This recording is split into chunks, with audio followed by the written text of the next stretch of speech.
Now, the cost of living crisis has been well discussed this afternoon. Inflation is surging and could exceed 8% in the coming months if some estimates are to be correct, as energy bills, food prices and other essentials become even more expensive. Now, the situation is especially acute in rural areas like mine in Ceredigion, where rising fuel and energy prices are inflicting a heavy toll on household finances. Nearly a fifth of households in Wales are unconnected to the gas grid, and in rural areas like Ceredigion, that figure can go as much as 80%, meaning they are completely unprotected from spikes in energy prices. Indeed, constituents of mine have seen the price of heating oil treble since September, and many have been informed this week that delivery to our area is currently unavailable. Now, with rural fuel poverty already at some 14%, I fear for my constituents if the situation continues. And I support the bill, actually, that is being proposed by my honourable friend for Inverness, Nairn, Barnhoch and Strathspey, I believe, that would at least bring off-grid homes into some sort of regulatory arrangement that would mitigate them from some of the more volatile differences in the energy market.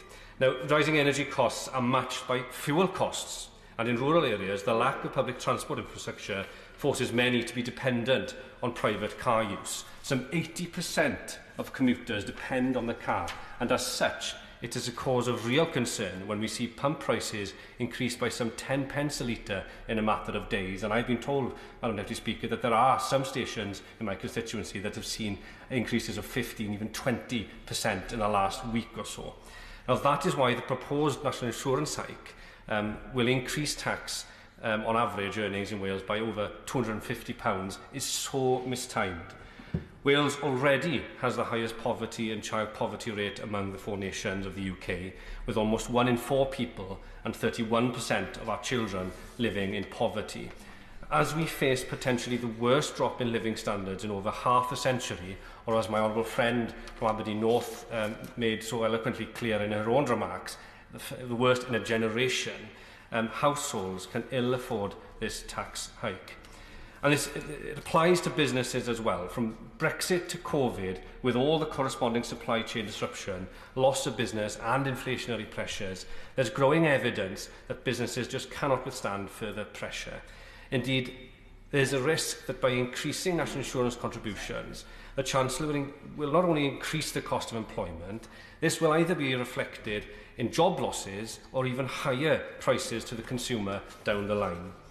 Now, what we need is targeted relief, whether that be a reformed rural fuel duty relief scheme to help the cost of motorists in my area who do not have the luxury of public transport infrastructure to use just to go to the shop or to even attend work every day.